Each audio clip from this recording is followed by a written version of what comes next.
Hi, so welcome to the marketing session. And today the intention is to discuss about business buying behavior, or let's say B2B markets. When it comes to the lesson outcomes of today's lesson, we are going to discuss about the business customers, and we are going to discuss and define the business customer, who the business customer is, and explain the business buying process or the buying situations in some circumstances, and identify and explain the business buying center behavior. As you can remember, we during the last week we discussed about the family buying behavior, or family as a decision making unit in consumer purchasing behaviors. Now here we are going to discuss about the business buying center behavior, and explaining the buying decision making process. Right, so moving to the lesson. So who's a person called a business customer? It can be a person, it can be an organization. You know the difference between the customer and the consumer now, because we have already discussed. Consumer is a person who buys a product or a service from the available market to personal consumption. Let's say that is for the satisfaction of his or her own need. But when it comes to the business customers, we know most of the time it can be an organization, it can be a person, right? So anyway, those business customers are buying the products and the services which are available in the market in order to resell, in an intention of reselling or supplying for another sort of a business opportunity. That is not for their, anyway, not for their ultimate satisfaction or the consumption. Moving with that particular idea, who is a business customer? Business customer, as you can see in the presentation, it's a person or an institution or a business organization who buys a product for the purpose of reselling or use of industry purpose or industry use, can be known as a business customer. Simple. Which means that they are not going to use those products for their ultimate consumption or for the satisfaction. Well, then move into the buying situations.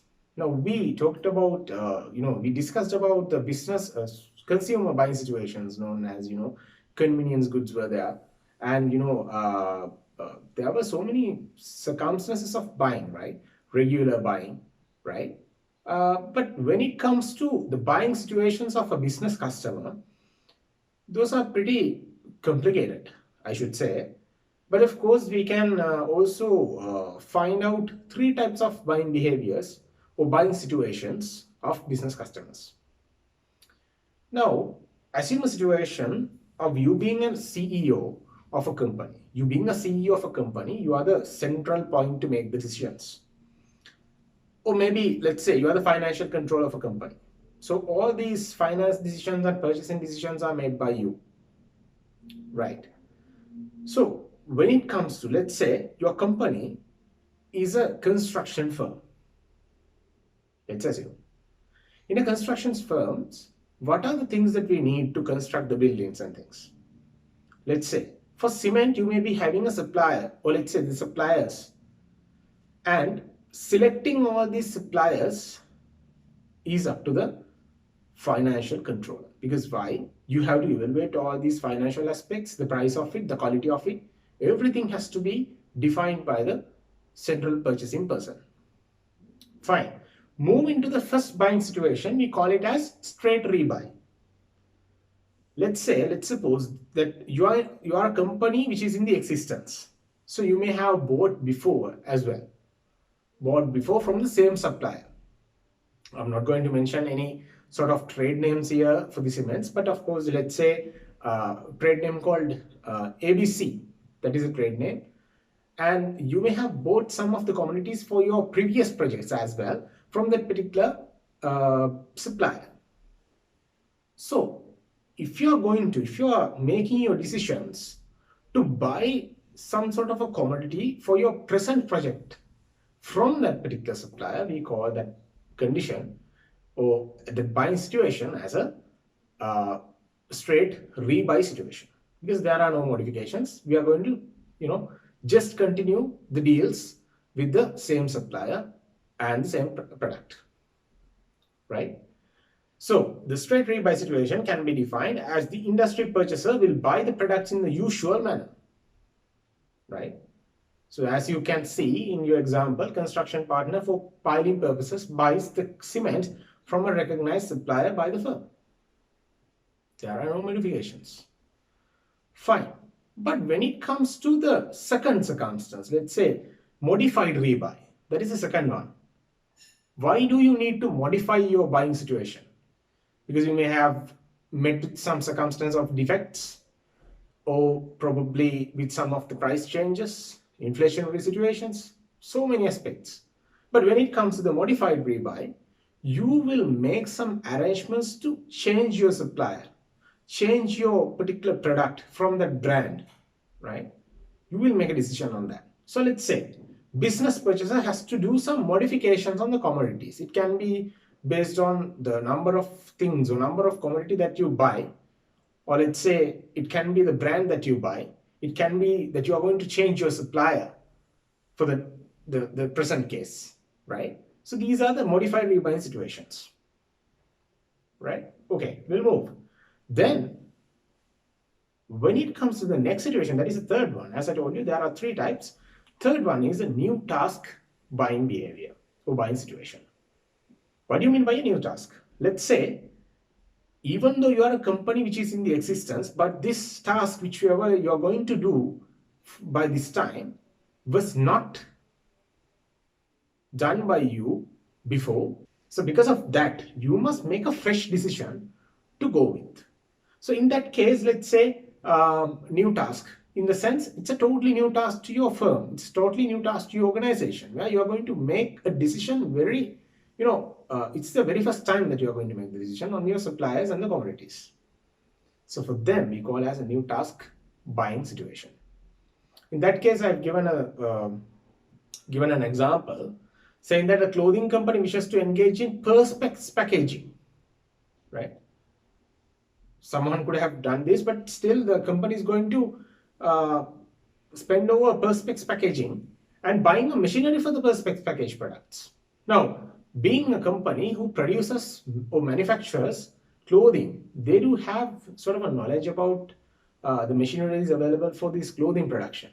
But they are not going to, they are not having sufficient knowledge about the perspex packaging machines, right? Polythene packaging machines. But in that sense, they haven't, or let's say, previously they didn't buy any sort of machineries to get the packages done, right? But this time they have a new task. So that is why they are going to deploy a machine from a sort of a different kind of a buyer. It's a different kind of a machine. It's coming through a different sort of a brand, right? Okay, so those are the three buying situations that you have. Then coming to the buying center behavior, as we discussed in our previous case, let's say family as a decision making unit, here there are influencers, or let's say there are so many factors, right, influencing all this buying center behavior. So a business buying center is mostly similar to the consumer buying situations, or let's say the consumer buying centers, but of course there's one additional factor here known as gatekeepers. So let's see who are the people those who are going to, or who are the factors those who are going to involve with this B2B buying center behaviors. Okay, so coming to the track, let's say B2B has, as in the previous case, we have the influencer. The second one is a decider, buyer, and the user. There should be a user. And finally, there's an additional thing called, an additional force called gatekeepers. Right, let's see how these factors are influencing all this buying decision. Right, basically, assume a situation of a purchase of a computer to an accountant. Now, here we are not going to, buy things for your ultimate consumption. No. Anyway, you are buying that particular product for a purpose of resale, that is an intention of generating profits, or let's say that is to distribute among somebody, you are not going to consume it, or else for your organization purpose. right? In this example, I've told you computer to an accountant. Now your company is deciding to buy, let's say the employer has decided to buy a computer to accountant for the work of the company, right? So different intention. Now your business is going to buy some of the commodities, or let's say a product from another supplier or another company, right? That is what we call as B2B conditions. Okay. So influencer. Let's say the first party is influencer. Who's an influencer? The party is those who use this company accounting information, such as board of directors. Now, they are the people, those who are seeking for the information of the company, accounting information. It can be the owner, it can be the board of directors, it can be the, the government regulatory bodies, right? So they need the accounting information. So that influences the organization.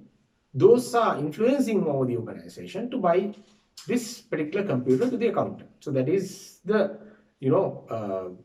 this is the urgency happens, right?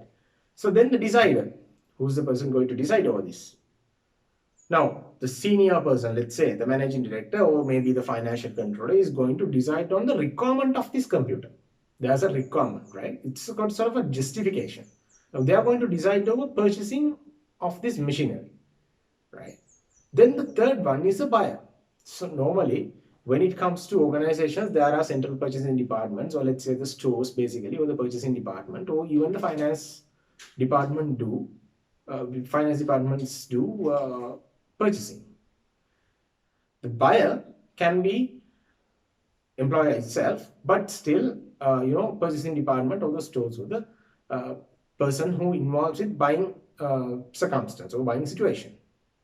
Then, actually, once after they bought it, who's the person going to use this computer?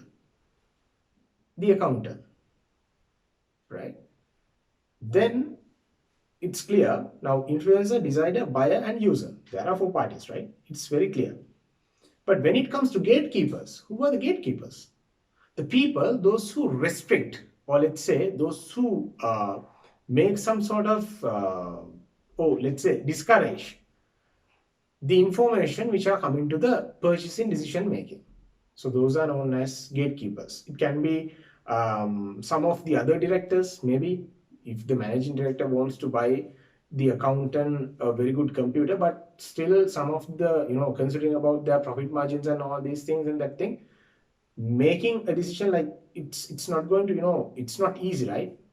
Decided by the management, but still, directors are having some conflicts. Because of that, a director may say, no, you don't want to bank the computers, and anyway, they'll be, struggling to, restrict some of the information about the products, right? Anyway, they are, discouraging. I'm just getting a simple or a small example. No one is going to, omit these types of actions of purchasing a computer. It's a simple thing. But when it comes to something like a vehicle, right, it can be happen. Okay. So move into the business buying decision making process. It actually contains that sort of activities or series of activities, because you name it as a process, there are so many activities to be done. So altogether there are 8 steps to be taken. So what are these? As it was in the consumer decision making process, problem recognition is the first one, and the second one is general need description. Third is product specifications. Fourth one is supplier search. Fifth, proposal solicitation. Sixth, supplier selection. And seventh one is order routing specification. And eighth is performance review. So previously we had so many series of steps, but here we have 8.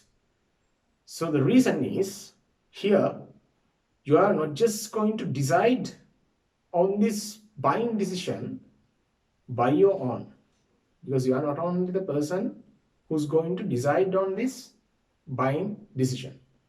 There are so many forces influencing. There are so many people involved in making some sort of a corporate, or let's say a business to business buying decision, right? So let's say how, and let's say who they are. problem recognition. Once you identify your problem, that is the identification part of a particular problem which is existing in the company or your business, right? Then the second one is general need description, right? Now, even though if you are having a sort of a necessity of that particular product, you must, let's say, you can be the like the potential user, but let's say in a circumstance where you make the decisions in a business to business scenario, you must justify your requirement to the senior management or the person who makes the decision, right? That is called justification. That is what you call as general need description. Why do you need this product and what are the expectations through this particular product or service? It can be, right? Then the third one is the product specification. What is that? Monitor and critically evaluate the features and specifications. Now, when it comes to a laptop, there are different types of laptops. Gaming laptops are there, the professional laptops are there. There are so many variations between them. The RAM, it can be the hard drive size and the capacity and the speed. It can be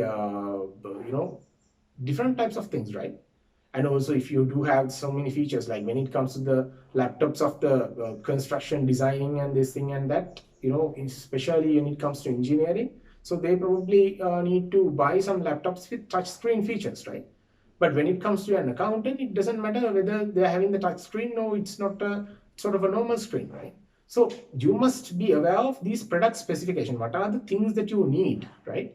And you're going to discuss about the features of the product. Then from the available market, you are going to search for the suppliers, right? You can, you're going to receive the information about the suppliers. Make sure, right? Remember, these are not receiving the commodity or quantification or let's say the price information from the suppliers, but you are going to receive some of the information regarding the suppliers, right? This shop does these types of let's say the business deals, right?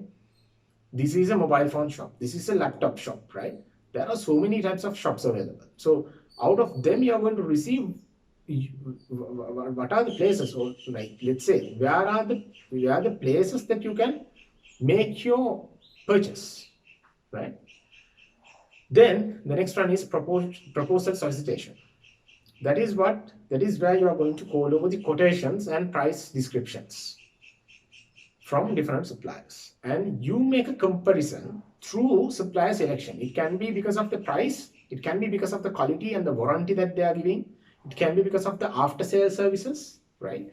So you are going to select a supplier through supplier selection process. Then placement of the order, or let's say order routing specification, right?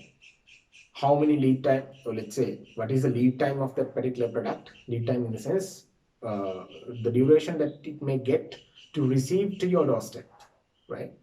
And is it required to reorder that particular product, right? No, normally once you have selected a supplier, there's a procedure called supplier registration in finance department, right? Once you have selected a supplier, so under particular specific types of sorts of goods, for some specific prices, that supplier has to be registered in your organization. That is how you make the decisions in purchasing in corporate world.